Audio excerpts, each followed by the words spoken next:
আমার কাছে অনেক মায়ের কল আসে, কি বলে জানেন? বলে হুজুর আমার চেয়ে কত ভালো ছিল আগে, কোথাকার কোন মেয়ে আসলো, তার সাথে রিলেশন করলো, এখন সে আমাকে চেনেই না, বাবাকে চেনেই না। শুধু প্রেম নয়, অনেক যুবক বিয়ের মতো হালাল কাজ করেও বউকে পেয়ে তার মাকে ভুলে যায়। আব্বা আম্মার মূল্য কত বেশি এখন আছে তো টের পাও না। যখন 3.5 হাত মাটির কবরে যাবে আব্বা আম্মা, তখন বুঝবা পুরো দুনিয়ায় হচ্ছে স্বার্থপর মানুষ দ্বারা ভরে গিয়েছে।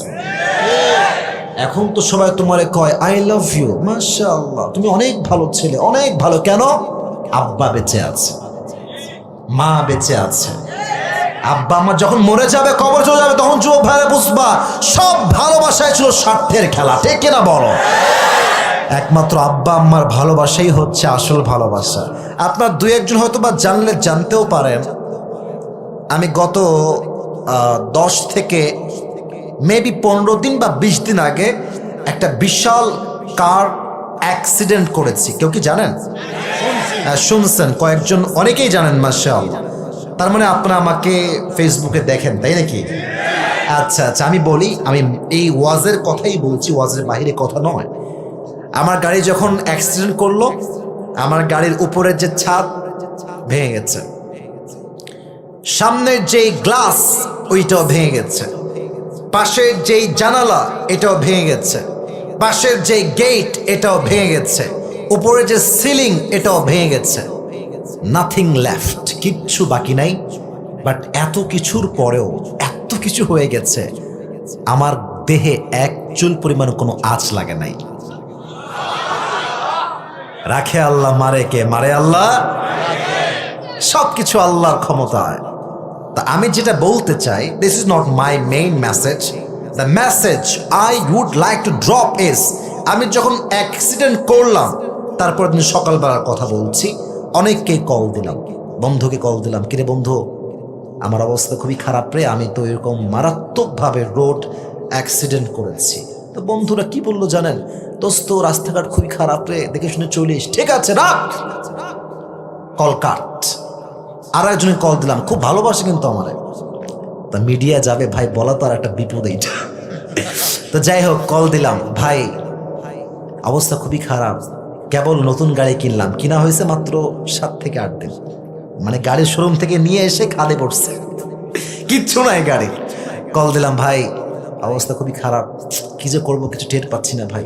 বলছিস খুব কষ্ট লাগলো ভাই, খুব খারাপ রাস্তাঘাট, খুব খারাপ বুঝছেন, একটু সাবধানে চলিলেন, কাট। আর কিছু কয় না। সর্বশেষ আম্মাকে কল দিলাম, মাকে কল দিয়ে তো I am just scared of this kind of things, যে মারে কইলে কি যে একটা কিয়ামত হয় আল্লাহ জানে।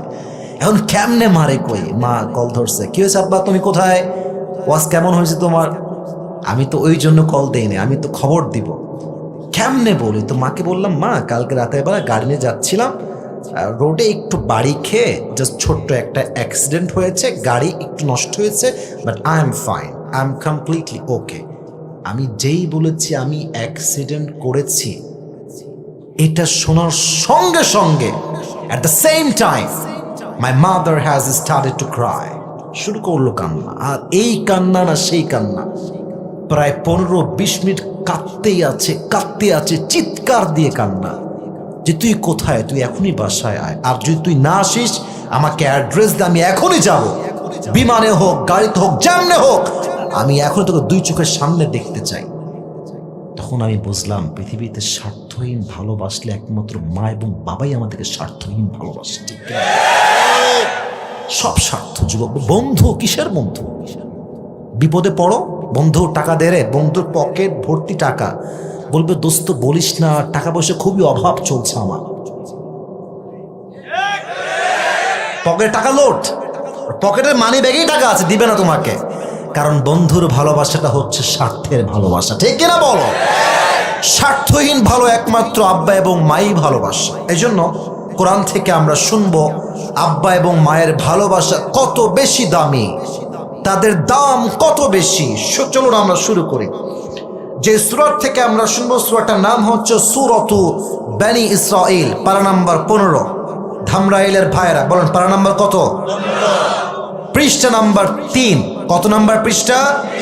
মাশাআল্লাহ। এবং যে আয়াত থেকে আমরা তাফসীর শুনব আয়াতটা হচ্ছে 23 নম্বর আয়াত। জোরে বলেন কত? 23 নম্বর আয়াত। আল্লাহ তাআলা বলছেন ওয়াকাদা রাব্বুকা আল্লা তা'বুদু ইল্লা ইয়্যাহু ওয়া বিল ওয়ালিদাইনি ইহসানা। আল্লাহ রাব্বুল আলামিন তার বান্দাদেরকে আদেশ করছেন তোমরা ইবাদত করো, মানুষের করবা না, কোন মূর্তির জন্য করবা না, কোন মাজারের সামনে গিয়ে করবা না, তোমরা সিজদা করবা এক সত্তার জন্য। আওয়াজ দিয়ে বলেন তিনি কে? Number 1 order. Allah subhanahu wa ta'ala has declared in this ayah, you will worship no one but him. তুমি কারো ইবাদত করতে পারবা না, কারো সামনে সিজদা করতে পারবা না, মাজারে সিজদা করতে পারবা না, পীরের পায়ের সামনে সিজদা করতে পারবা না, সিজদা করবা একজনের জন্য। তিনি কে? Number 1 order. Number 2, wabil walidaini ihsana, and be good to your parents. তুমি তোমার মায়ের সাথে বাবার সাথে ইহসান করো। ইহসান কাকে বলে তাফসীরগুলো বুঝবেন, শব্দ বাক্য ব্যাখ্যা ইউ হ্যাভ টু আন্ডারস্ট্যান্ড, বুঝতে হবে, না হয় ওয়াজটা কাজ দিবে না। ইহসান মানে হচ্ছে নেওয়ার বেলায় কম নাও, দেওয়ার বেলায় বেশি দাও, এটাই হচ্ছে ইহসান। আপনার আব্বা আপনাকে দিয়েছিল সাইকেল যখন আপনি স্কুলে পড়তেন, আপনি আজকে বড় হয়েছেন, আপনার চাকরি আছে, ইনকাম আছে, আপনি আজকে বাপকে সাইকেল নয় হয় বাইক দিবেন, নয় একটা ভালো কার উপহার দিবেন। ইহসান, ইহসান। আপনি যখন ছোট্ট বাচ্চা ছিলেন, আপনার আব্বা শুধুমাত্র আপনার জন্য লম্বা একটা কারেন্টের তার নিয়ে এসে ফ্যানের লাইন দিয়েছে। আজকে আপনি বড় হয়েছেন, চাকরি হয়েছে, টাকা পয়সা ইনকাম করা শুরু করেছেন, আপনি আব্বাকে শুধুমাত্র ফ্যান নয় এসির ঘরে রাখবেন। আমি আমার বাবার জন্য নিজে এসি কিনেছি, এটা কিন্তু শো অফ করছি না, just try to make you realise, আপনাকে বোঝাচ্ছি কেন আমার ইচ্ছা এটা। আমার টাকা যত বেশি বাড়বে আমার আব্বাকে আমি সবচেয়ে সুখী অবস্থায় রাখতে চাইবো, ঠিক কিনা বলেন? আমি যখন প্রথম ইনকাম করা শুরু করি, যুবকদেরকে আমি আসিফ শো অফ করি না, মোটিভেট করার জন্য বলি, আমার ইনকাম যখন আমি করা শুরু করেছিলাম, আমার আব্বার যত ঋণ ছিল, যত ধার ছিল, আল্লাহকে সাক্ষী রেখে বলছে, আল্লাহ আমার সাক্ষী, আল্লাহকে আমি সাক্ষী রেখে বলছি, সবার আগে আমি আমার বাবার কয়েক লাখ টাকা ঋণ আগে শোধ করেছি।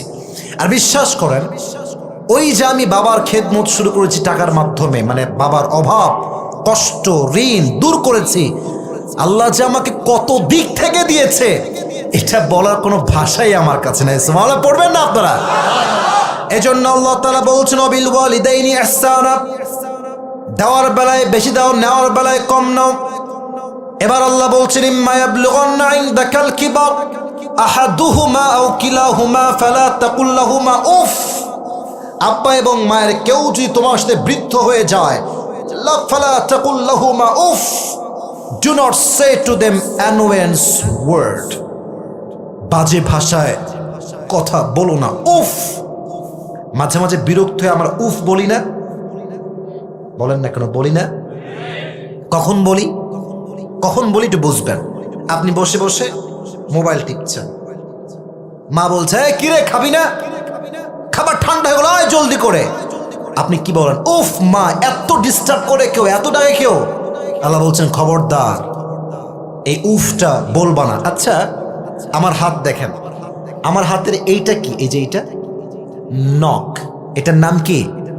নখ। আচ্ছা দেখবেন মাঝে মাঝে নখ যদি একটু বড় হয়, দেখবেন ছোট্ট ছোট্ট ময়লা ঢোকে। কথা কি বোঝা যায়? ময়লা ঢোকে না যুবক ভাইরা? দেখবেন আপনি ময়লাগুলো এমনি বের করতে পারেন না সহজে, কোনো একটা ছোট্ট সুয়ের মতো চিকন জিনিস নিয়ে ময়লাগুলো বের করতে যদি আপনি চান। এই উফটা হচ্ছে আরবি একটা শব্দ, এর অর্থ হচ্ছে আঙ্গুলের নখের মাঝে থাকা সামান্য ময়লা। এর অর্থ আল্লাহ বলছেন এই সামান্য উফ শব্দ যে করবে তার ক্যারিয়ার ধ্বংস হয়ে যাবে, তার জীবন নষ্ট হয়ে যাবে। তোমার জন্মদাতা মা, তিনি জন্মদাতা যেই মা তোমার, তুমি তার সঙ্গে গোলামের মতো ব্যবহার করো। তোমার বিবেক গেছে কোথায় যুবক ভাইরা? সাবধান থাকবা। ফালা তাকুল্লাহুমা উফ, উফ শব্দ করা যাবে না। ওয়াকুল্লাহুমা কওলান কারীমা, you have to speak with them with golden words, noble words, একদম বিনয়ের সাথে। কেমনে? আম্মা জান, আপনার কি লাগবে? আপনি কি খেয়েছেন? আপনার কি প্রয়োজন? আচ্ছা, কেমন পোশাক আপনার ভালো লাগে?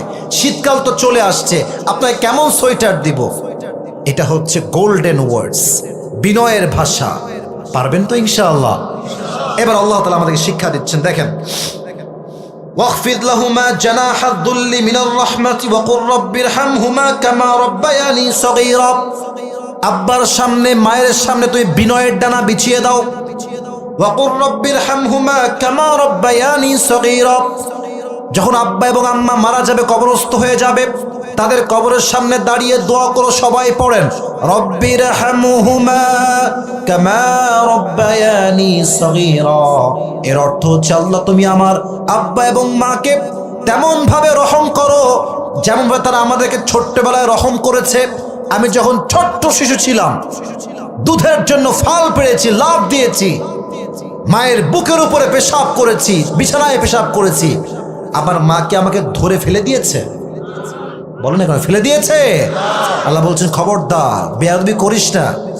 যখন মারা যাবে আল্লাহকে বল, Allah have mercy upon them as they brought up me when I was small. Allah তুমি আমার আব্বা এবং আম্মাকে কবরে তেমন ভাবে রহম করো যেমন তারা আমাদেরকে ছোট্ট শিশু অবস্থায় রহম করেছে। সকলেই মন করে পড়া আমিন। আপনাদের মাঝে বাবা এবং মা এখনো বেঁচে আছে, কে কে একটু হাত তুলতে পারবেন? বেঁচে আছে, মাশাআল্লাহ, হাত নামান, হাত নামান। অনেকের বেঁচে আছে, মাশাআল্লাহ। আমারও আব্বা আম্মা দুইজনই বেঁচে আছে। ওয়াজটা শুনবেন শুধুমাত্র কানের মজার জন্য নয়, আমলের নিয়তে শুনবেন। রাজি আছেন তো ইনশাআল্লাহ? আচ্ছা, একজন সাহাবী, তার নাম হচ্ছে আলকামা। নাম শুনছেন আপনারা সবাই? আলকামা, হাদিসে আসছে আলকামা একজন নবীজির সাহাবী ছিলেন। যখন তার মৃত্যুর সময় আসলো, তার জবান দিয়ে কালেমা বের হচ্ছে। সাহাবা ইকরামরা তালকিন করছে, কালেমা পড়ো, কালেমা পড়ো, কালেমা পড়ো। তার জবান দিয়ে কালেমা বের হয় না। এবার সাহাবা ইকরাম নবীজির কাছে বলল, ইয়া রাসূলুল্লাহ, আপনার সাহাবী আলকামার জবান দিয়ে কালেমা বের হয় না, কি করা যায়? নবীজি বললেন, তোমরা তার মায়ের কাছে যাও, মাকে গিয়ে বলো, আম্মা জান, আপনার ছেলেকে আপনার খেদমত ঠিকঠাক করেছিল?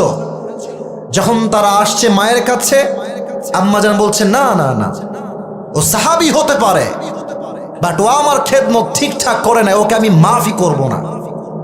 এবার সাহাবা একরাম বলল, আপনি মাফ না করলে ও কিন্তু জাহান্নামে যাবে, আপনি মাফ করে দেন আম্মা জান। কিন্তু মা বলছো, আমাকে যেই পরিমাণ কষ্ট দিয়েছে আমি ওকে কখনো জীবনে মাফ করতে পারবো না।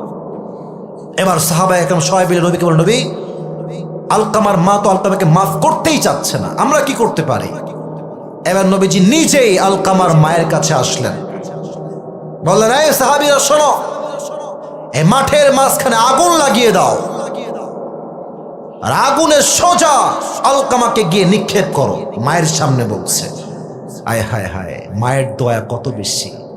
নিজের সন্তানকে আগুনে পোড়ানো হবে শুনে আলকামার মা হাউমাউ করে কান্না করে দিয়েছে, আর বলছে, ইয়া রাসূলুল্লাহ, আমার সন্তান আমার সামনে আগুনে পড়লে আমি সহ্য করতে পারবো না। নবীজি বলছেন, যদি আপনি সহ্য করতে না পারেন, দুনিয়ার আগুনের চাইতে জাহান্নামের আগুন আরো বেশি শক্ত, 70 গুণ বেশি তাপ, ওইটা আপনার সন্তান কেমন করে সহ্য করবে আম্মা জান? সঙ্গে সঙ্গে আলকামার মা আলকামাকে মাফ করে দিয়েছে। আলকামার জবানে কালেমা জারি হয়ে গিয়েছে। আলকামা কালেমা পড়তে পড়তে আল্লাহর কাছে ফিরে গিয়েছে। সুবহানাল্লাহ পড়লেন না আপনারা? আব্বা আম্মার সঙ্গে বেয়াদবি করলে জবান দিয়ে কালেমা বের হয় না, জবানের কালেমা আটকে যায়। আর মাথায় রাখবেন, পীরের দোয়ার চাইতে বাবা মায়ের দোয়া অনেক বেশি দামি। আপনার আসতে ঠিক কেন? জোরে বলুন, কথা ঠিক আছে না যুবক ভাই? পীরের দোয়ার চাইতে মায়ের দোয়ার দাম অনেক বেশি।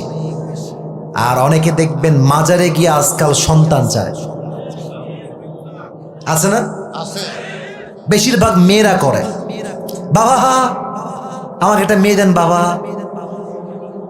अजीब ये कहां से आते हैं ये लोग, ये কই থেকে আসছে এরা? আচ্ছা আপনারা সবাই সিলেটের নাম শুনছেন? আপনারা মরে গেলেন কেন? আমার সাথে কথা বলেন। সিলেটের নাম শুনছেন? সিলেটে একটা মাজার আছে, নাম হচ্ছে শাহজালালের মাজার। নাম শুনছেন? গেলে দেখবেন ওই গেটের কাছে কিছু ফকির থাকে, হ্যাঁ, হাতে কি থাকে? এই যে থালা। আর মাজারে গেলে দেখবেন, ওইটা যাওয়া লাগবে না, মাজারে দেখবেন এন্ট্রি গেটে ফকিরা সব থালা নিয়ে বসে আছে। কথা ঠিক কিনা বলেন যুবক ভাইরা? আমার কথাটা একটু বুঝবেন, তাহলে আমার কথার মর্মার্থ বুঝবেন। আচ্ছা, যে ফকিরটা থালা নিয়ে বসে আছে ওই ফকির তো মাজারেই থাকে, থাকে না? আপনি পুরো বছরে একবার গিয়েছেন আর ফকির পুরো বছর মাজারেই আছে। বাবা যান, একটু কি বোঝেন না? বাবা যদি কিছু দিতেই পারত তাহলে আপনাকে বাদ দিয়ে ফকিরকে আগে দিত, কারণ ফকির সারা জীবন কাটলোই মাজারে। তো বাবা তো আপনার মতো বেঈমানকে দিবে যে পুরো বছরে একবার আসছে, তাকেই তো দিবে বাবা যে তার পুরো জীবনটা মাজারেই কাটিয়ে দিয়েছে। ঠিক না বলো যুবক ভাইরা? যেখানে ফকিরের হাতে আজও থালা ধরা আর তুমি গেছো বাবা আমার সন্তান দাও, এটা লজিকে ধরে যুবক ভাইরা? বলো বলো বলো বলো বলো। এর জন্য মাথায় রাখবেন, বাবার দোয়ার চাইতে, মাজারের বাবার দোয়ার চাইতে আর পীরের চাইতে মায়ের দোয়া আল্লাহর কাছে অধিক প্রিয়। ঠিক কিনা বলো যুবক ভাই? আপনারা সবাই ওয়াইস নাম শুনেছেন, যেটাকে আমরা বলি ওয়াইস কুরুনি, তার আরবি নাম হচ্ছে ওয়াইস। আপনারা বিশ্ববিখ্যাত স্কলার, পাকিস্তানে তার বাসা, মাওলানা তারিক জামিলের নাম শুনছেন? বাহ, মুরব্বীরা নাম শুনেছে, মাশাআল্লাহ। উনি দেখবেন যে এই মাথাতে পাগড়ি পরে, হোয়াইট কালার, সাদা কালারের, তাই না যুবক ভাইয়েরা? সেই দিন ছোট্ট একটা বয়ান শুনছিলাম তার ইউটিউব থেকে। উনি বললেন, আল্লাহর হাবিব একবার, হাদিস থেকে বলছে, আল্লাহর হাবিব একবার বললেন, এই সাহাবা একরাম শোনো, অমুক আলী, আমার এখানে একবার আমার মৃত্যুর পরে একজন যুবক আসবে ওমরা হজের জন্য। তোমরা দুইজন, কে? আলী এবং ওমর। খুব কম দামি সাহাবী না নামি দামি সাহাবী? নামি দামি সাহাবী, কনফার্ম জান্নাতি সাহাবী। বলছে তোমরা দুইজন তার থেকে দোয়া নিবা, দোয়া করিয়ে তারপরে বাসায় ফিরে আসবা। সুবহানাল্লাহ পড়বেন না আপনারা? এবার যখন আমার প্রিয় নবীজি ইন্তেকাল হয়ে গেল, হজের সময় যখন ঘনিয়ে আসলো, সমস্ত হাজী সাহেবরা মক্কার জমিনে চলে আসছে হজ করবার জন্য। এবার ওমরে ফারুক পুরো একটা মজলিস বসিয়েছেন সব হাজীদেরকে নিয়ে, বলছেন ওয়াইস কে? দাঁড়িয়ে যা, ওয়াইস নামে কেউ আছে কিনা? তো কেউ দাঁড়ায় নাই। বলছে তোমাদের মাঝে কোন গোত্র থেকে কে আছো? দাঁড়িয়ে যাও। দাঁড়িয়েছে। তো বলছে তুমি কি ওয়াইসকে চেনো? তো বলছে হ্যাঁ চিনি, ওইটা আমার ভাতিজা হয়, মাথার তার একটু ছিঁড়া আছে। সে বলছে, চাচা বলছে। তো ওমর বলছে তোর ভাতিজার মাথার তার ছেঁড়া, তোর মাথার তার ছিঁড়া আছে, বল কোথায় সে? তো সে বলল আমার ভাতিজা অমুক পাহাড়ে গিয়েছে ছাগল চড়াবার জন্য, আপনারা ওখানে গেলে তাকে পাবেন। এবার ওমরে ফারুক এবং আলী রাদিয়াল্লাহু তাআলা আনহু দুইজন মিলে ঘোড়ায় উঠে দৌড় দিয়েছে ওয়াইসের কাছে দোয়া চাওয়ার জন্য। যখন গিয়েছে দেখছে ওয়াইস পাশে রেখেছে ভেড়া বকরি আর সুন্দর করে জায়নামাজ বিছিয়ে পাহাড়ের এক কিনারায় দাঁড়িয়ে নামাজ আদায় করছে। সুবহানাল্লাহ পড়বেন না সবাই আপনারা? যখন সে বুঝেছে পেছনে দুইজন লোক এসেছে, নামাজটা শর্টকাটে শেষ করে দিয়েছে। যখন নামাজ শেষ বলছে ভাই আপনারা কারা? বলছে যে তুমি কে, তোমার নাম কি? ওমর বলছে তোমার নাম কি? বলছে আমার নাম হচ্ছে ওয়াইস। তুমি কই থেকে আসছো? এই জায়গা থেকে আসছি। প্রশ্ন করতেই আছে। তো এবার ওয়াইস খেপে গেছে, আপনারা কারা, আমাকে এত প্রশ্ন কেন করছেন? তখন আলী রাদিয়াল্লাহু তাআলা আনহু বলছে ইসমি আলী ওয়া হুয়া ওমর, আমি হচ্ছি আলী এবং এই জামানার খলিফা যুগ শ্রেষ্ঠ বাহাদুর রাষ্ট্রনায়ক, তিনি হচ্ছেন ওমর ফারুক। সুবহানাল্লাহ পড়বেন না আপনারা? এটা শুনে তো সে থরথর করে কাঁপতে শুরু করেছে। আরে খলিফাতুল মুসলিমিন, আমার কাছে আপনি কেন এসেছেন? আমাকে বলেন, আপনি যা বলবেন আমি তাই করব। বলছে তুমি তোমার হাত তোলো, আমি ওমরের জন্য এবং এই আলীর জন্য দোয়া করে দাও। ও বলছে আমি আপনার জন্য দোয়া করব? আপনি কে? আমি কে? আমি আলী রাদিয়াল্লাহু তাআলা আনহুর জন্য দোয়া করব? আসাদুল্লাহি আল গালিব, আল্লাহর শের তিনি, আল্লাহর সিংহ তিনি। আমি কোথাকার কোন ওয়াইস? আপনার কোথায় জান্নাতের ডিগ্রি প্রাপ্ত একজন সাহাবী, আমি কেমনে দোয়া করব আপনাদের জন্য? বলছে ওয়াইস, তোমার কাছে দোয়া আমরা চাইতে আসি নাই, আমাদেরকে প্রিয় নবী এটার আদেশ করেছেন। করো দোয়া আমাদের জন্য, করো। এবার ওয়াইসের দুই চোখ দিয়ে পানি ঝরছে। বলছে ওয়াইস, তুমি কি করেছো তোমার জীবনে? তোমার জীবনের সবচেয়ে ভালো আমল বলো। ওয়াইস বলল, আমার জীবনে একটা আমলই আমি প্রপারলি করেছি, আমি আমার মায়ের খেদমত এত বেশি করেছি, আমি দোয়া করলে আল্লাহ কোনো দোয়া কখনো কবুল না করে ফিরিয়ে দেয় না।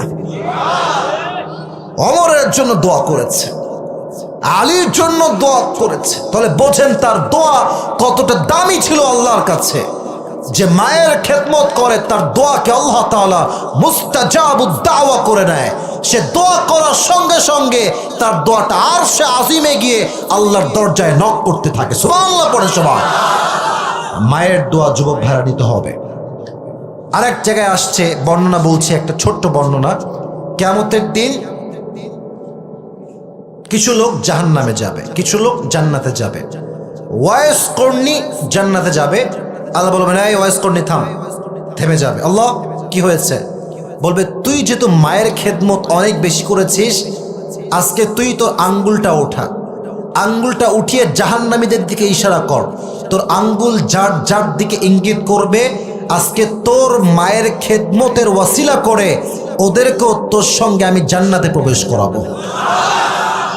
দোয়া কবুলের হাতিয়ার হচ্ছে, সবচাইতে বড় হচ্ছে মা এবং বাবা। এর চাইতে বড় জায়গা আর কিচ্ছু হতে পারে না। ঠিক কেন বলো যুবক ভাই? আপনারা সবাই আজহারির নানা গোলাম সারোয়ার সাইদি হুজুর নাম শুনছেন? এই যে আমার দিকে তাকান, আমার মুখে এটা কি? উনি তো মুরব্বী মানুষ, হ্যাঁ? ওনার দাড়ি আমার চাইতে কয়েক হাজার গুণ বেশি সুন্দর, একদম চাপ দাড়ি, স্ট্রং। উনি একটা কথা সেদিন বলছিলেন, উনি তো মারা গেছেন, আল্লাহ ওনাকে জান্নাতুল ফেরদাউসের উঁচু মাকাম নসিব করুক, পড়া আমিন। উনি বলছিলেন একজন ছেলে তার বাবার কাছে সাইকেল চাচ্ছে, আব্বা সাইকেল দাও, সাইকেল দাও, সাইকেল দাও। আব্বা প্রত্যেক দিন বলে সাইকেল হবে না, টাকা নাই, টাকা নাই, টাকা নাই, টাকা নাই। চাইতে চাইতে চাইতে চাইতে একদিন আব্বা বলছে, তোকে আজকে সাইকেল কিনে দিয়ে আমি ছাড়বো। সাইকেল কিনে দিয়েছে। তো উনি বললেন, আল্লাহর কাছে দোয়া কবুল করাতে চাইলে আব্বা আম্মার খেদমত করতে থাকো, আল্লাহর কাছে দোয়া করতে থাকো, একদিন না একদিন তোমার দোয়া কবুল হবেই হবে। আল্লাহ আমাদের সকলের দোয়াকে কবুল করো, সকলে পড়া আমিন।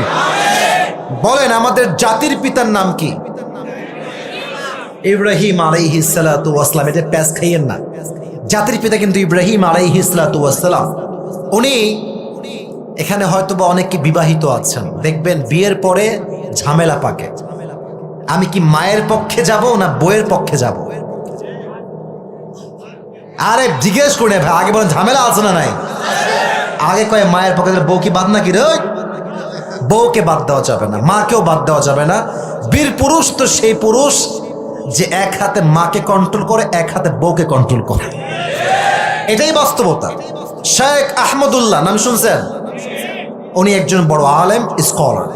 উনি সেই দিন বলছিলেন বউ এবং মাকে কন্ট্রোল করবেন কেমন করে। ছোট্ট একটা টিপস বললেন, and I am sharing that tips with you all. সবাইকে বলছি। উনি বললেন, আপনি বাসায় ফিরে আসছেন, মা বলছে তোর বউ খুব বদমাইশ, এইটা করেছে, ওইটা করেছে। আপনি শুনে ওরে মা তাই না, আজকের খবর আছে, দেখে নিব ওকে আজকে, এ কথা বলে মায়ের থেকে বিদায় নেবেন। আর ঘরে ঢুকে বলেন, বউ জান তুমি কেমন আছো, কি করো? তার মানে মা কেমন একটা ভাব নিবেন যা আজকে একেবারে পিষে ফেলে দিব। আবার বউকে গিয়ে ভালোবাসবে, এতে করে কি হবে? বউ ঠিক থাকবে, মাও ঠিক থাকবে। ঠিক কিনা বলো যুবক ভাই? তো ছোট্ট একটা ঘটনা বলছি বুখারী শরীফ থেকে, একদম বুখারীর হাদিস, স্পষ্ট সহিহ হাদিস, কোনো ভেজাল নাই। সাইয়েদনা ইব্রাহিম আলাইহিস সালাতু ওয়াস সালামের বউয়ের নাম ছিল কি, কে বলতে পারে? বউয়ের নাম বিবি হাজার। নাম কি বলেন সবাই? আমরা বলি বিবি হাজেরা, এটা সঠিক উচ্চারণ না, আরবি উচ্চারণ হচ্ছে বিবি হাজার।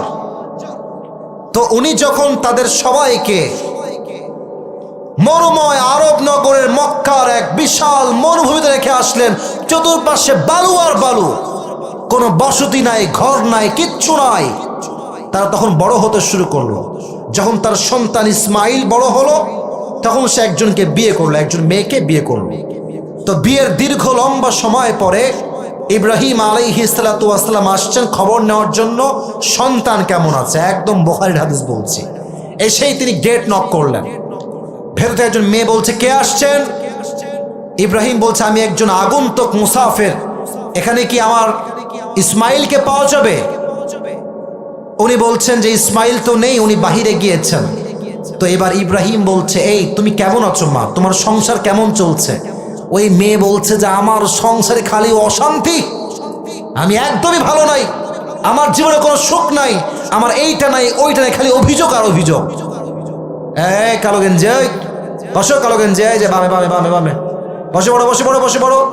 রাত 12টা বেজে পার হয়ে গেছে, দুইজন উঠতেছে দেখতেছি। খবরদার, আমার ভালোবাসাকে কিন্তু গ্রহণ করতে হবে আজকে। ঠিক কিনা বলো যুবক ভাইয়ারা?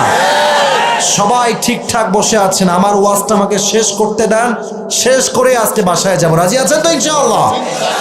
তো বলছে যে ঠিক আছে, বুঝলাম তুমি সুখী নও, আচ্ছা। তো যখন ইসমাইল বাসায় আসবে, তুমি তাকে বলবা যে তোমাকে একজন আগন্তুক মুরব্বী এসে বলে গিয়েছে তুমি যেন তোমার দরজার কপাটটা চেঞ্জ করে ফেলো। দরজার কপাট বোঝেন?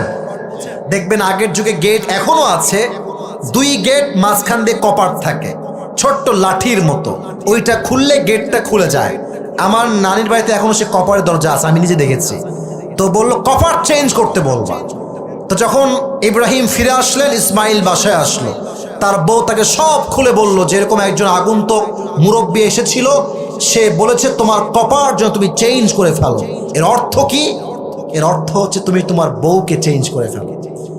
এই কথা ইসমাইল শুনে বলছে, তোর কপাল তো পুড়ে গেছে, এটা আমার আব্বা জান ছিল, তিনি আমাকে ইঙ্গিত করেছেন যে আমি যেন আমার বউকে পরিবর্তন করে ফেলি, নয় আমার জীবনে কোনো সুখের সন্ধান আমি খুঁজে পাবো না।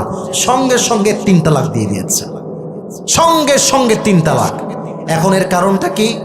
এটা হচ্ছে নবীর সঙ্গে নবীর কথা, এটার সঙ্গে আমাদের হিসাব মেলে কিন্তু হবে না। হ্যাঁ, আপনার বাপ বলে তুই তোর বউকে তালাক মার, এখনই মার, আপনি তো তালাক দিয়ে যায়েন না ভাই, এটা হিসাব মিলবে না। কিন্তু এটা নবীর সঙ্গে নবীর কথা, চেঞ্জ হয়ে গেল বউ। কিছুদিন পর তিনি আরেকটি বিয়ে করলেন, একজন সুন্দরী গুণবতী নারীকে। এবার দীর্ঘ লম্বা সময় পরে আবার সাইয়েদনা ইব্রাহিম আলাইহিস সালাতু ওয়াস সালাম ইসমাইলকে সন্ধান করবার জন্য তার বাসায় আসলেন, দরজায় নক করলেন। সেদিনও ইসমাইল বাসায় নেই, মেয়ে এসেছে। বউ বলছে, কে আপনি? বলছে, আমার পরিচয় বলা যাবে না, আমি যে আগন্তুক মুসাফির। ইসমাইল কি বাসায় আছে? তো সে খুব বিনয়ের সাথে বলে, আমার স্বামী যান বাহিরে গিয়েছেন, বাসায় নেই। তো উনি এবার বললেন সেম কোয়েশ্চেন, সেম প্রশ্ন, মা তুমি কেমন আছো? এই মেয়ে একদম উল্টা জবাব, বলছে আলহামদুলিল্লাহ, আল্লাহ আমাকে অনেক ভালো রেখেছে, আমি অনেক ভালো, আর আমার কপাল ভালো, আমি একজন ভালো স্বামী পাইছি। এবার ইব্রাহিম বললেন যে মা, কথা দেখেন বুখারীর হাদিস কিন্তু কোনো বানাই বলছি না, মা তুমি তোমার স্বামীকে বইলো তার দরজার এখন যে কপাটটা আছে এটা যেন সে আজীবনেও আর কখনো চেঞ্জ না করে, এটা আজীবন রেখে দিতে বলবা। যখন স্বামী আসছে ইসমাইল, উনি বললেন যে একজন মুরব্বী আসলো, যুবক নয় মুরব্বী মানুষ, উনি বলেছেন তোমার দরজার কপাট আজীবন যেন এভাবেই থাকে। তখন ইসমাইল তার বউকে জড়িয়ে ধরে বলছে, আরে এটার অর্থ হচ্ছে এইটা, আমার আব্বার যেটা সেটা ছিল, তিনি বলেছেন আমি যেন আমার বউকে আজীবন আমার সঙ্গে আগলেই রেখে দিয়েছি। মাওলা পড়বে না তো সবাই? এই জন্য বিয়ের পরে মাঝে মাঝে বাবা মা যে পরামর্শ দেয় এটা মানতে হয়। মাঝে মাঝে আপনি বাবাকে মাইনাস করবেন, বাবার বদদোয়া লাগলে আপনার সংসারও যাবে, আপনার ক্যারিয়ারও ধ্বংস হবে। ঠিক কিনা বলো যুবক ভাইরা? আপনারা সবাই বলেন তো, আমার প্রিয় নবীর মা যে মারা গেছেন কত বছর বয়সে? 6 বছর। 6 বছর বয়সে মারা গেছে, 9 না 6 বছর। ইস, এই ঘটনা বললে আমার আবেগকে আমি কন্ট্রোল করতে পারি না, আবেগ আমার বেশি হয়ে যায়। নবী যখন সফর থেকে কাম ব্যাক করছেন আম্মা জানকে নিয়ে, বাসায় ফিরবেন বলে, লম্বা একটা কালো পাহাড়, চতুর্পাশে পাথর আর পাথর। হঠাৎ করে আম্মা জান বলছে, মুহাম্মদ আমার পেটে বড্ড যন্ত্রণা শুরু হয়েছে, উটটা থামাও, উটটা থামাও। উট থামিয়েছে, আম্মা জান নেমেছে। একটু পরে ব্যথা যন্ত্রণা এত বেশি বেড়ে গেছে যে যন্ত্রণায় এক অজ্ঞান হয়ে যাওয়ার মতো অবস্থা। এবার নবীজি কি করবেন? কান্না শুরু করেছেন। আম্মা জান আপনার কি হয়েছে বলুন আমাকে, আমি আপনার সব সেবা করব। আম্মা জান বুঝে গিয়েছে আমার হায়াত বেশি দিন বাকি আর নাই। উনি বললেন, কুল্লু জাদীদিন বাল ওয়া কুল্লু হাইয়িন মাইয়িত ওয়া লাকাদ ওয়ালাদতু তুহরা। উনি বললেন প্রত্যেকটা নতুন জিনিস পুরাতন হবে, প্রত্যেক জীবিত মানুষ একদিন মৃত হবে। আর আমার মনে হয় আমি তো আমার জন্মগত অবস্থায় এমন একজন সন্তানকে জন্ম দিয়েছি যে পুরো পৃথিবীকে আলোকিত করে দিবে। সুবহানাল্লাহ পড়বেন না আপনারা? মুহাম্মদ আমার সময় মনে হয় শেষ। এই কথা বলেই নবীজির আম্মাজান জায়গায় ইন্তেকাল করলেন। 6 বছরের বাচ্চা, জন্মের আগে বাবা নাই, জন্মের 6 বছর পরে মাও নাই। নবীজি চিৎকার করে কান্না শুরু করেছেন। ওখানে একজন গোলাম দাসী ছিল, তার মায়ের দাসী নবীজিকে ধরে উম্মে আইমান টেনে হিচড়ে নিয়ে আসছে মায়ের থেকে। নবীজি মায়ের কবর থেকে এক চুল পরিমাণ নড়ছে না, মায়ের কবরটা কেমনে আগলে ধরে আছে। উম্মে আইমান ধরে টেনে হিচড়ে পাহাড় থেকে নিয়ে নবীজিকে বাসায় নিয়ে গিয়েছেন। 6 বছরের প্রিয় নবী মুহাম্মদুর রাসূলুল্লাহ সাল্লাল্লাহু আলাইহি ওয়াসাল্লাম খাওয়ার ঠিক নাই, ঘুমের ঠিক নাই, একদম শুকিয়ে গিয়েছে। মায়ের চিন্তা, আমার মা গেল কোথায়? হাদিসে আসছে ওই যে মাকে কবর দিয়েছেন, দীর্ঘ 57 বছর পরে তিনি মায়ের কবরে আবার আসছেন। আর মায়ের কবরের কাছে বসে আমার বডি দেখেন। আমি হাদিসটাকে প্র্যাকটিক্যালি বোঝাচ্ছি, দেখবেন মাঝে মাঝে বাচ্চারা রাগ করলে এই 2 হাঁটু এমনে এই নাক বরাবর নিয়ে আসে এবং হাঁটুতে মাথা রেখে 2 হাত দিয়ে এমনে থাকে। কথা কি আমার বোঝা যায়? স্পেস নাই, না আমি পরিপূর্ণ বুঝাইতাম আরো ভালো করে। তো নবীজি কি করলেন? কবরের সামনে বসলেন। বাচ্চারা কথা বলো না, বাচ্চারা। কবরের সামনে তিনি বসলেন, 2 হাঁটুকে উপরের দিকে দিলেন, এইরকম 2 হাত দিয়ে কপালটাকে নিচের দিকে নিয়ে ছোট্ট শিশুর মতো কান্না শুরু করলেন। 2 চোখ দিয়ে অশ্রু ছড়ছে। আর কবরে বসে বলছে, আম্মা জান আপনি তো জানতেন যে আপনি ছাড়া আমার দুনিয়াতে আর কেউ ছিল না, আপনি তো আমার জীবনের সবচেয়ে বড় সাহারা ছিলেন, আপনি আমার সবচেয়ে বড় শক্তির জায়গা ছিলেন। আম্মা জান আপনি আমাকে রেখে কোথায় গেলেন? আমি আপনাকে ছাড়া অনেক কষ্ট করেছি, পুরোটা জীবন আমার কষ্টে গিয়েছে। দাদাও মরে গিয়েছে, চাচা আবু তালেব শেল্টার দিয়েছে, সেও মরে গিয়েছে। আমার প্রথম স্ত্রী খাদিজা, সেও আমাকে রেখে অন্ধকার কবরে চলে গিয়েছে। আম্মা আমি অনেক কষ্ট করেছি। নবীজি একটা হাদিস বললেন তখন। উনি বললেন, যদি আমার মা জীবিত থাকতো, এই হাদিসটা মনোযোগ দিয়ে শুনবেন, মুরব্বী আব্বা জানরা কান খাড়া করেন। যদি আমার মা জীবিত থাকতো আর আমি এশার নামাজ দাঁড়াতাম, আল্লাহু আকবার দিয়ে নামাজ পড়ছি, এশারের নামাজ, আমার মা যদি অপর ঘর থেকে বলতো ইয়া মুহাম্মদ, আমি নামাজটা ছেড়েই বলতাম লাব্বাইক আম্মা জান। নামাজ বাদ দিয়ে দিতাম মায়ের জন্য, নামাজ বাদ দিয়ে মাকে আমি হাজিরা দিতাম। মায়ের সম্মান কত বেশি, কদর কত বেশি। আজকালকার যুব সমাজ মাকে মাই মনে করে না, মাথার একটা বোঝা মনে করে। ঠিক কিনা বলো যুবক ভাইরা? মা বড় দামি জিনিস যুবক ভাইরা। এই জন্য আমরা ট্রাই করব, যাদের আম্মা জান বেঁচে আছে, আব্বা জান বেঁচে আছে, সকলেই যেন আব্বা আম্মার খেদমত পরিপূর্ণরূপে করতে পারে তৌফিক দান করুন। সকলেই পড়া আমিন। আচ্ছা বলেন তো, মুসা আলাইহিস সালাতু ওয়াস সালামের সবচেয়ে বড় শত্রুর নাম কি ছিল? ফেরাউন। এই তো মুরব্বীরা ভালো কথা কয় আজকে। বলেন তো তার নাম কি ছিল? ফেরাউন। এই ছোট্ট একটা স্টোরি আপনাকে উৎসাহিত করবে। মুসা আলাইহিস সালাতু ওয়াস সালামের যুগে একজন কসাই ছিল। তো কসাই সাধারণ মানুষ, এটা খুবই স্বাভাবিক। কসাই তো অত বড় স্পেশাল কিছুই হয় না, নর্মাল মানুষ। তো মুসা আলাইহিস সালাতু ওয়াস সালাম আল্লাহকে বলছে, আল্লাহ আমি আমার জান্নাতের সাথীকে, রফিককে দেখতে চাই দুনিয়াতে। আল্লাহ বললেন, ওই এলাকায় একজন কসাই থাকে, সে হচ্ছে তোমার জান্নাতের সাথী হবে। সুবহানাল্লাহ পড়লেন না তো সবাই? এই কথা শুনে মুসা বলছে, কি একজন সামান্য কসাই আমি নবীর সাথী হবে জান্নাতে? কেমনে সম্ভব? এবার মুসা আলাইহিস সালাতু ওয়াস সালাম সেই কসাইয়ের কাছে গিয়েছেন, নরমাল বেশে, যুবকের বেশে, সাধারণভাবে গিয়ে বলছে, এই কসাই, তোমার জীবনে সবচেয়ে ভালো আমল তুমি কি করো আমাকে তুমি বলো। বলছে, আমি তো কোনো আমলই বুঝি না ভাই, আমি কি আমল করবো, আমার কোনো আমল নাই।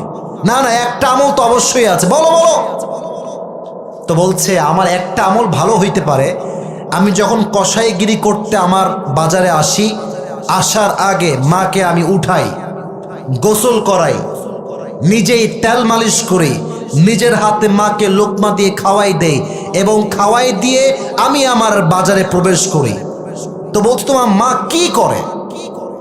বলে, আমার মা সবসময় একটা দোয়া করে যে, আল্লাহ তুমি আমার এই কসাই সন্তানকে জান্নাতে মুসার সাথী বানিয়ে দিও। এই দোয়াটা মা করে। ভাই, মা তো একটু আবেগী মানুষ, এটা আমি মজা করেই নেই, এটা কোনো দোয়া না, এটা কোনো কবুলই হবে না। তখন মুসা আলাইহিস সালাতু ওয়াস সালাম পরিচয় দেবেন, আমি হচ্ছি মুসা, এই যুগের নবী। তোমার মায়ের দোয়া কবুল হবে না মানে? দোয়া তো অলরেডি কবুল হয়ে গিয়েছে। তার মানে বোঝা গেল, মা যদি সন্তানের জন্য দোয়া করে, এই দোয়া কখনো বৃথা যায় না। ঠিক কিনা বলো যুবক ভাইরা? এই জন্য আমি সবার কাছে একটা পায়ে হাত রেখে আবদার করব, আল্লাহ যেন আমাদের সবাইকে আব্বা এবং মায়ের খেদমত বেশি বেশি করার তৌফিক দান করে। সকলেই পড়া আমিন। রাত বেজে 12:30, একটু কম। আমি কি আরো কিছু কথা বলতে পারবো? পারমিশন কি আছে?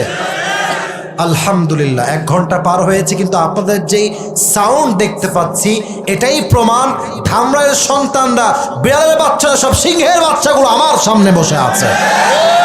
আমি একজন যুবককে চাই এই মুহূর্তে, যেই যুবক একদম সিঙ্গেল, বউটো কেউ নাই, সেই যুবকটা দাঁড়িয়ে 3টা তাকবীর দিবে, এর মাঝে আমি 1 ঢোক পানি খাবো, পানি পান করবো। কে আছে? বীর পুরুষকে দেখতে চাই, জোরে একটা তাকবীর দাও। কে আছে? কেউ নাই। লিল্লাহি তাকবীর বলবে, এরকম কেউ নাই? একজন হাত তুলে তাকবীর দিব, লিল্লাহি তাকবীর বলে।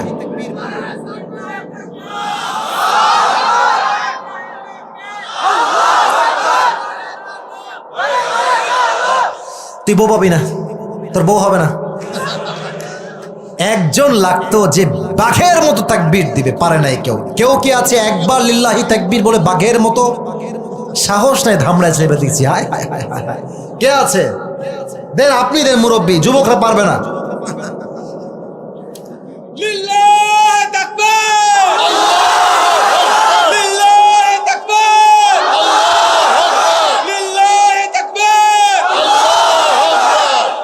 মাশাআল্লাহ, আপনার বিয়ে হবে না, বাট খুব ভালো কাজ করলেন আপনি, মাশাআল্লাহ। যুবকরা পারে নাই, মুরব্বী পেরেছে। আমি আগে বোঝা, আজকে মুরব্বীরা সবচেয়ে শক্তিশালী মুরব্বী। ঠিক কিনা বলো যুবক ভাই? তো আমি কথাগুলোকে রিপিট করছি। আমি আমার মানি ব্যাগটা কি দেখে আসলাম নাকি? দেখি তো মানি ব্যাগটা কি আছে? আছে। এই সবাই সাহেব দেন, টাকা পয়সা কি আছে এখানে? আছে মোটামুটি, জ্যাদা তো নেই, লেকিন জিতনা ভি হে কম নেই হে মেরে দোস্ত, চলে মোটামুটি। আমি পুরো ওয়াজটাকে সামারি বলবো এখনই।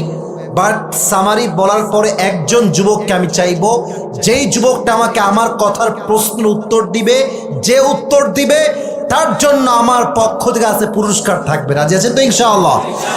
আচ্ছা, শেষ নসিহত করছি, এটা করে পুরস্কার দিবে। দেখো যুবক ভাইয়েরা, বিয়ে পৃথিবীতে সবচাইতে কঠিন কাজ এখনকার সময় এসে। মাথায় রাখবা, যাদের মা আছে বাবা আছে, যুবক ভাইয়েরা মুরব্বীরা, সেই মেয়েকে বিয়ে করতে হবে যেই মেয়ে তোমার আব্বা এবং মাকে শ্বশুর শাশুড়ির মতো নয়, নিজের মা এবং বাবার মতো ট্রিট করতে পারবে। কথা কি বোঝা যায়? এখন এরকম মেয়ে কই পাবা? অনেকের প্রশ্ন, আমি কেমনে বুঝবো যে এই মেয়েটা আমার আব্বা আমার খেদমত করবে? কিছু নিদর্শন বলছি। এক, মেয়ের বংশগত স্ট্যাটাস দেখবা, দেশে কোন বংশের থেকে উঠে আসছে। আরো সহজ করে বলছি, মেয়ের বাবা এবং মাকে দেখবা। মেয়ের বাবা মা যদি ঠিকঠাক হয়, 80% তুমি শিওর থাকতে পারো এই মেয়েও ঠিকঠাকই হবে। নর্মাল সিস্টেম যেটা, কিছু কিছু জায়গায় বাবা ভালো হয় মেয়ে খারাপ, এটা মাঝে মাঝে হয়, ওইটা সিস্টেমের বাইরে বাদ দাও। তুমি যদি মা বাবার সাথে ভালোভাবে থাকতে চাও, বউ তোমার ভালো হওয়া লাগবে। আর যেই মেয়েগুলো বিয়ে করেই স্বামীকে বলে যে তোর মায়ের সঙ্গে আমি থাকতে চাই না, তুই আমাকে আলাদা বাসা নিয়ে দে, এই মেয়ে যখন বৃদ্ধা হয়ে যায়, তখন এই মেয়েটাই তার সন্তানের সাথে তার বউকে নিয়ে এক ঘরে থাকতে চায়।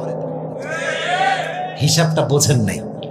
আমি আরেকবার বলছি, একজন মেয়ে যে আজকে মনে করো আমার বউ, সে আজকে আমার মায়ের সাথে থাকতে চায় না, কিন্তু আমার বউ যখন বৃদ্ধা হবে, তার যখন ছেলে হবে, সেই মেয়েটাই কিন্তু সেই সময় গিয়ে ছেলের সঙ্গে তার বউকে নিয়ে এক ফ্ল্যাটে থাকতে চাইবে।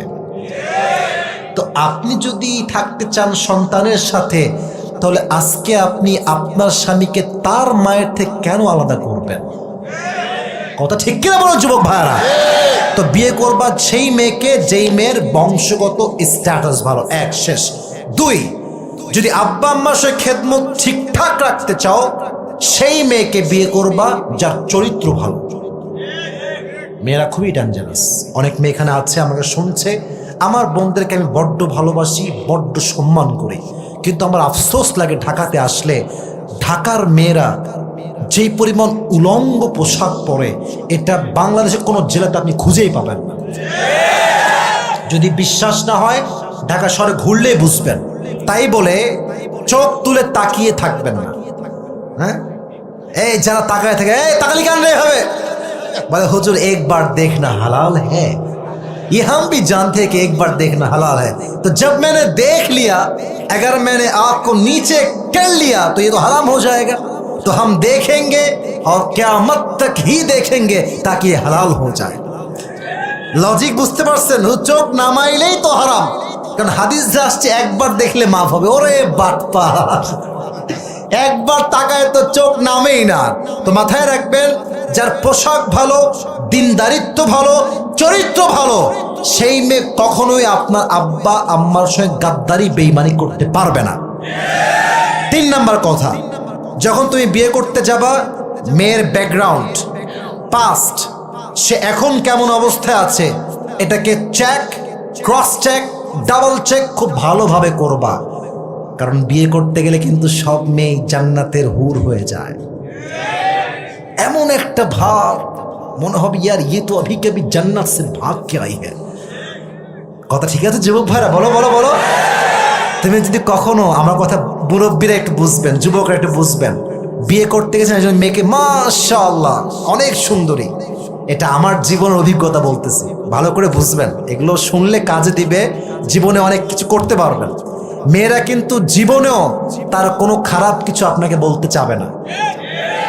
এমন একটা ভাব দেখাবে মনে হবে যে ইয়ার মাশাআল্লাহ ইচ্ছে আচ্ছা লড়কি কোই নেই হো सकता, এত ভালো মেয়ে। বলবা যে আচ্ছা আপু, আপনাকে তো আমার পছন্দই হয়ে গেছে, তো আপনার কি কোনো মানে অ্যাফেয়ার বা রিলেশনশিপ বা বয়ফ্রেন্ড কি ছিল? নাউজুবিল্লাহ, কি বলছেন ভাইয়া, ছি ছি ছি ছি। এমন একটা ভাব, মেয়েটা কিছুই বোঝে না। কিন্তু যেই মেয়ে বেশি সুফিগিরি দেখায়, याद रखना मेरे दोस्त, दाल में कुछ काला तो जरूर है। একটু জাস্টিফাই করো, এই যে মুরব্বী আব্বাজানরা এসেছে ওদেরকে নিয়ে যাও, মুরব্বীদের কাছে অনেক ঝুড়ি ভরা বস্তা ভরা এক্সপিরিয়েন্স আছে, তাদের অভিজ্ঞতা আছে, ওনাদেরকে নিয়ে যাবা, মেয়েকে ভালো করে চেক করবা, বুঝে শুনে বিয়ে করবা। বিয়ের ক্ষেত্রে ভুল মানে পুরো জীবনটাই ভুল। আব্বা আম্মার সঙ্গে সম্পর্ক ঠিক রাখতে চাইলে your wife has to B the good person, বউ ভালো হওয়া লাগবে। আল্লাহ আমাদের সবাইকে ভালো মেয়ে, দিনদার মেয়েকে বিয়ে করার তৌফিক দান করুন, সকলে পড়ে আমিন। আর একটা ছোট্ট কথা বলে শেষ করবো, রাগ করবেন না তো আপনারা? আচ্ছা, আগে প্রশ্ন করি, আমরা কি চাই যে আব্বা আম্মা আমাদেরকে ভালোবাসুক? বুঝি নাই, চাই চাই চাই চাই চাই। আচ্ছা, যদি আব্বা আম্মা ভালোবাসুক এটা আপনি চান, আব্বা আম্মার মতামতকে গুরুত্ব দিবেন। মতামত বোঝেন? মনে করেন আপনি একটা জীবনের নতুন উদ্যোগ নিয়েছেন যে এই কাজটা করবেন, আব্বাকে বলুন, আব্বা আমি তো এই কাজটা করছি, তুমি কি বলছো? তুমি যদি বলো করতে, আমি করব, না বললে করব না। আব্বা যদি দেখে যে আপনি এত গুরুত্ব দিচ্ছেন, বাবার কাছে দোয়া চাইতে হবে না, বাবার মুখ দিয়ে এমনি আপনার জন্য দোয়া বের হয়ে যাবে, ঠিক কিনা বলেন? অনেক যুবক জীবনে কত কিছু যে করে, আব্বা আম্মা থেকে পারমিশন নেওয়ার দরকারটাও মনে কর। আবার অনেক যুবক কাছে পালিয়ে বিয়ে করে, পালিয়ে বিয়ে করে না, করে না, করে না, করে না, করে না। অনেক মেয়ে পালিয়ে বিয়ে করে আর বাসও খায়, বিশাল বড় একটা বাস। যুবকেরা, যেই মেয়েকে আজকে সুন্দরী দেখে বিয়ে করো, আব্বা আম্মাকে মাইনাস করে, আজকের সুন্দরী কালকে কাল নাগিনীও হতে পারে, মাথায় রাখবা কথাটা। এর জন্য আব্বা আম্মার দোয়া নিয়ে, পারমিশন নিয়ে যাকে ভালো লাগে তাকে আমরা বিয়ে করো। আব্বাদেরকে বলবো, আব্বাজান যারা আছেন মুরব্বীরা, যদি আপনার মেয়ে থাকে সাবধান, সামনে আসছে বিশ্ব বেহায়া দিবস, নির্লজ্জ দিবস। আপনার মেয়ে এই ভালোবাসার দিবসে বাসার চতুর্সীমা থেকে বের হতে পারবে না, ঠিক না বলো?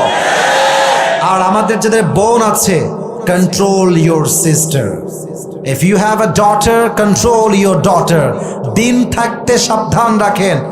আর একটা কথা বলছি, মাইন্ড করবেন না, ভালোবাসার দিবসে মেয়েকে বাহিরে বের হতে দিবেন।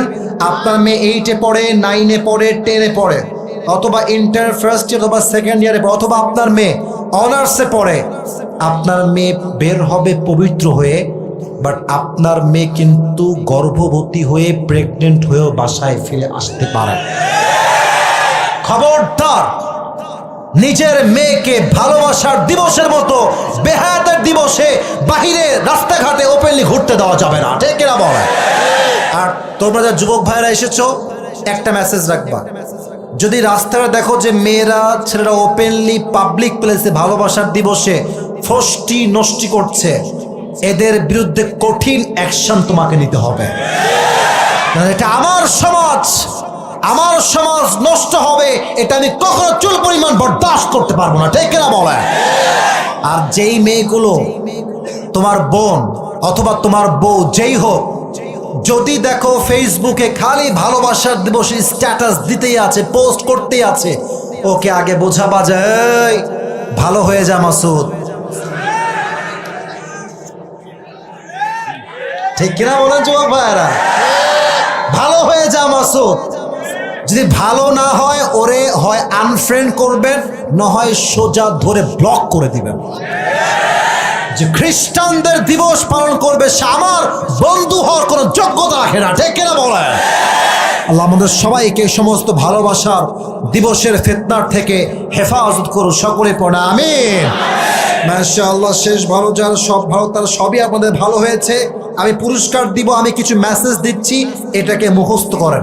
আজকে আমরা কাদের খেদমত নিয়ে কথা বলেছি? মাশাআল্লাহ, কাদের খেদমত? মা বাবা। প্রথম বলেছিলাম আব্বা আম্মার সঙ্গে কোনো প্রকার বাজে শব্দ কথা বলা যাবে। আমি কয়েকটা হাদিস শেয়ার করেছি। প্রথম হাদিস ছিল আলকামা, তার জবানে কালেমা জারি হয়নি, কারণ আব্বা আম্মার অবাধ্য ছিল। তো আব্বা আম্মার অবাধ্য যে হয়, তার কালেমা বন্ধ হয়ে যায়। অতএব কেউ কখনো আব্বা আম্মার অবাধ্য হব না। রাজি আছেন? এক হাদিস শেষ। দুই হাদিস আমি বলেছিলাম ওয়াইস করণের কথা, যে আব্বা আম্মার খেদমত এত বেশি করেছে তার দোয়াটা মুস্তাজাবুদ দাওয়া হয়ে গিয়েছে। সে দোয়া করলেই আল্লাহ তার দোয়াকে কোনো ফিরিয়ে দেয় না। সুবহানাল্লাহ পড়বেন না? এই জন্য দুইজন সাহাবী, এক হচ্ছে ওমরে ফারুক, এক দুই হচ্ছে আলী, 2 নম্বরে কে? এই দুইজনকে নবী বললেন যাও তোমরা দুইজনকে ওর থেকে দোয়া চাও। কেন? একমাত্র মায়ের খেদমতটা বড় মাধ্যম ছিল। সুবহানাল্লাহ পড়বেন না আপনারা? 2 নম্বর হাদিস শেষ। 3 নম্বর, ইব্রাহিম আলাইহিস সালাতু ওয়াস সালাম কথা বলেছিলাম বুখারী শরীফ থেকে, যে উনি ওনার সন্তানকে প্রথমে বললেন তুমি তোমার কপারটাকে চেঞ্জ করো। তার মানে কি চেঞ্জ করতে হবে? বউ। উনি বউ চেঞ্জ করেছেন। দ্বিতীয় বউ আসছে, সে ছিল শুকরগুজার, আলহামদুলিল্লাহ বারবার পড়েছে। উনি বললেন এই বউকে আর চেঞ্জ করা যাবে না, এটাকেই রেখে দাও। তার মানে বিয়ের পরে মাঝে মাঝে সুখে থাকার জন্য আব্বা আম্মার পরামর্শ নিয়ে চলতে হয়, ঠিক কিনা বলেন? 4 নাম্বার, আমার প্রিয় নবীজি যখন মায়ের কবরে গিয়ে দোয়া করলেন, উনি একটা হাদিস বলেছেন, হাদিসটা আমি বলছি। আমি যদি এশারের নামাজ দাঁড়াতাম আল্লাহু আকবার দিয়ে কিরাত পড়ছি, আমার মা পাশের রুম থেকে বললেন ইয়া মুহাম্মদ, আমি সঙ্গে সঙ্গে নামাজটা বাদ দিয়ে বলতাম লাব্বাইক আম্মা জান। সুবহানাল্লাহ পড়বেন না? অতএব আব্বা আম্মা যখনই ডাকবে, যে অবস্থায় ডাকবে, সব কাজ বাদ দিয়ে আব্বা আম্মার আদেশকে সবচেয়ে বেশি গুরুত্ব দেওয়া লাগবে, ঠিক কিনা বলেন? এই 4টা হাদিস আপনাকে মুখস্থ বলতে হবে না। আমি প্রশ্ন করব এই ওয়াজ নিয়ে, যদি আপনি উত্তর করতে পারেন তাহলে পুরস্কার আছে। কে পারবে দেখি তো একটু? ইনশাআল্লাহ। এই যে ভাইজান দাঁড়িয়ে যান, আসেন সামনে আসেন, কোনো ভয় নাই, আসেন মিয়া, কোনো ভয় নাই। ধামরায়ের সন্তান আমরা, আল্লাহকে বাদ দিয়ে কাউকে আমরা ভয় পাই না, ঠিক কিনা? আপনি আসবেন, কোনো ভয় নাই। আমি আপনাকে খুব সহজ করে প্রশ্ন করবো। সামনে আসেন। এই যে ভাইজান, ওই যে হ্যান্ড মাইকটা দেন তো, হ্যান্ড মাইকটা একটু। হ্যাঁ মাশাআল্লাহ, বহো বহো, কি রে বাবা, মাশাআল্লাহ। ওয়ালাইকুম আসসালাম। ভাইজান আপনার নাম কি? মোহাম্মদ সাদ্দাম হোসেন। সাদ্দাম হোসেন, মাশাআল্লাহ। ভাইজান খুব ইয়াং তাগড়া মানুষ, আশা করছি তিনি পারবেন। আজকে আমরা মূল যে বিষয়ে কথা বলেছি, মূল বিষয় এটা বলেন তো কি ছিল? মা বাবার খেদমত। মারহাবা বলবেন না আপনারা সবাই? উনি উত্তর দিলেই মারহাবা বলবেন। আচ্ছা, আলকামা একজন সাহাবী, তার জবান দিয়ে কালেমা কেন জারি হয়নি?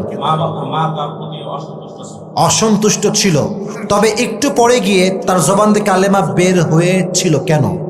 তার মা তাকে ক্ষমা করে দিয়েছে। মারহাবা বলবেন না? সহজ, যারা হাত ওঠান নাই লস খাইছেন। সহজ, খুবই সহজ।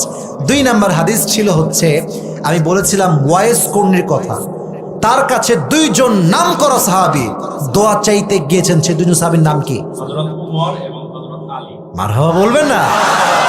আচ্ছা, ওয়াইস কর্ণী বলল যে আপনারা আমার কাছে দোয়া চাইতে আসছেন কেন? এর কারণটা কি বলেন তো দেখি, কি কারণে দোয়া চাইতে আসছে? হযরত মুহাম্মদ সাল্লাল্লাহু আলাইহি সাল্লাম তাদের দোয়া চাইতে বলেছেন। মারহাবা বলবেন না সবাই? কিন্তু নবী যে দোয়া চাইতে বলেছেন, এর পেছনে সবচেয়ে বড় কারণটা কি ছিল? তার প্রতি তার মা সন্তুষ্ট ছিল। মারহাবা বলেন সবাই, তো সবগুলোই পারতেছে, মাশাআল্লাহ। 3 নাম্বার, সাইয়েদনা ইব্রাহিম আলাইহিস সালাতু ওয়াস সালামের সন্তানের নাম ছিল কি? হযরত ইসমাঈল আলাইহিস সালাম। মারহাবা বলেন সবাই। উনি যখন প্রথমে আসলেন, এসে গেট বাড়ালেন, তো ওনার বউকে যখন বললেন বউ তুমি কেমন আছো, তখন সে কি বলেছিল? তিনি আল্লাহর প্রতি শুকরিয়া আদায় করেন নাই, তিনি অসন্তুষ্ট জানাইছেন যে সে সুখে নাই। মারহাবা বলেন সবাই। তখন তিনি কি বললেন যে আমার সঙ্গে তুমি বলে দিও, এই কথাটা কি বলেছেন তিনি তাকে? ঘরের চৌকাঠটা বা কপাটটা পাকিয়ে দাও। মারহাবা বলেন সবাই। এই কপাটটা যে পরিবর্তন করতে হবে, এর দ্বারা উদ্দেশ্য কি ছিল? আর বউ পরিবর্তন করবে। মারহাবা বলেন। আচ্ছা, অনেক ভালো পারছেন। আচ্ছা, প্রথমবার শেষ, তো উনি তালাক দিয়ে দিলেন, তাই না? দ্বিতীয়বার কি হলো? দ্বিতীয়বার যখন আবার গেলেন, তখন যে স্ত্রীটা ছিল উনি অনেক ভালো মনের মানুষ ছিল। তিনি হযরত ইব্রাহিম আলাইহিস সালামকে অনেক আদর যত্ন এবং আপ্যায়ন করেছে, এবং হযরত ইব্রাহিম আলাইহিস সালাম বলছে যে এই কপাটটা যেন আর পরিবর্তন না হয়।